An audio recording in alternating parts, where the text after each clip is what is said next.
The door to the roadside bar creaked open as a small figure stepped inside, letting in a beam of fading sunlight that sliced through the smoky air. The laughter stopped for just a second, enough for every pair of rough, tattooed eyes to turn toward her. She couldn't have been more than 16, maybe 17, wearing a worn-out leather jacket far too big for her frame. Her sneakers were muddy, her jeans torn, and her hair tied back in a messy ponytail. She hesitated, clutching the edges of her jacket like armor as the eyes around her filled with confusion, curiosity, and soon, laughter. It wasn't cruel at first, more the kind of disbelief that ripples through a crowd when something seems out of place.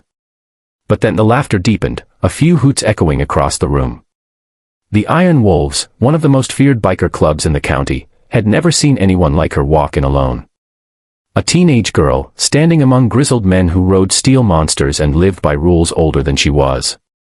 The biggest of them, Tank, leaned back and barked a laugh. "What's this, a lost Girl Scout?"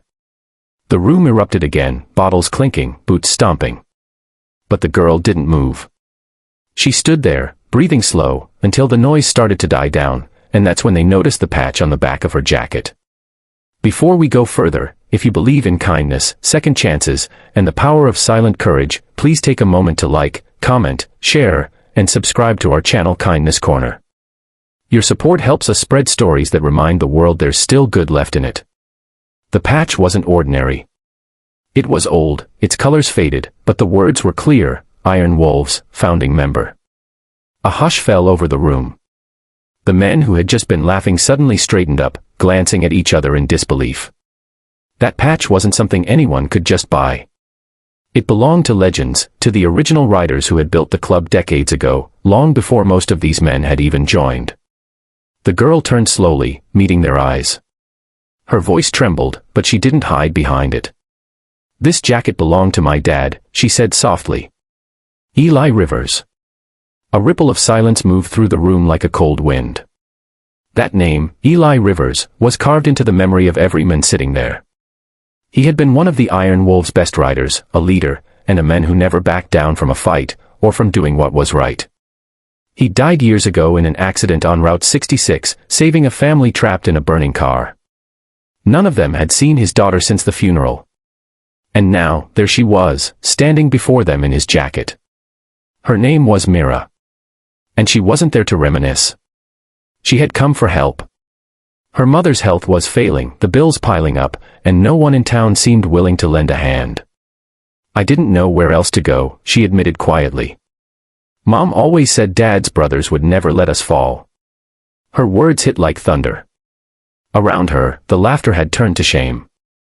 These men, big, tough, loud, were suddenly quiet, their faces softening as the past came flooding back. Eli had been one of them, and they'd promised to look after his family. But promises fade when years pass, and the world keeps moving. Now his daughter stood before them, carrying both his memory and his patch. Tank, the same man who had laughed the loudest, stood up slowly. His voice cracked when he spoke. "Kid, you shouldn't have had to come here alone." He took off his cap, rubbing his hands over his face. Around the room, the bikers exchanged glances, silent nods that meant something unspoken had been decided. That night, Mira rode home in a convoy of engines and thunder. The Iron Wolves had rallied like the old days, their headlights carving through the dark roads. They didn't just help her fix her home, they rebuilt it. The next morning, neighbors watched in awe as a dozen bikers painted walls, repaired fences, and carried groceries.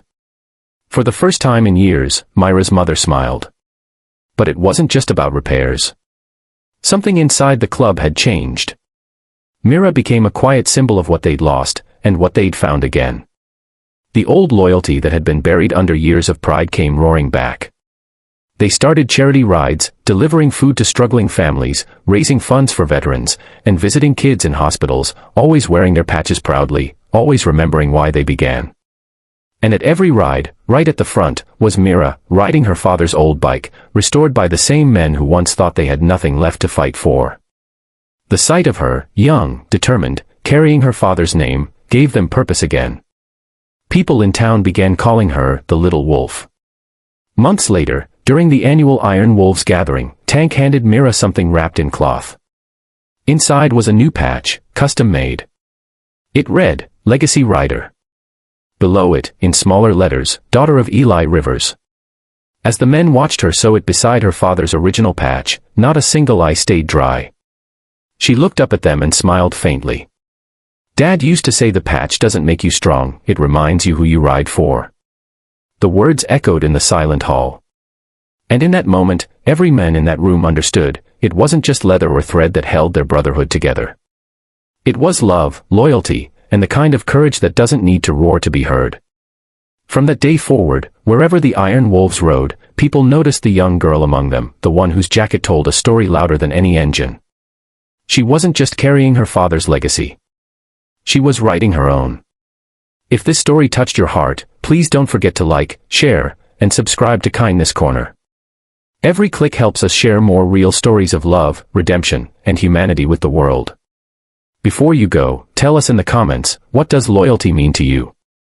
Have you ever met someone whose quiet strength inspired you?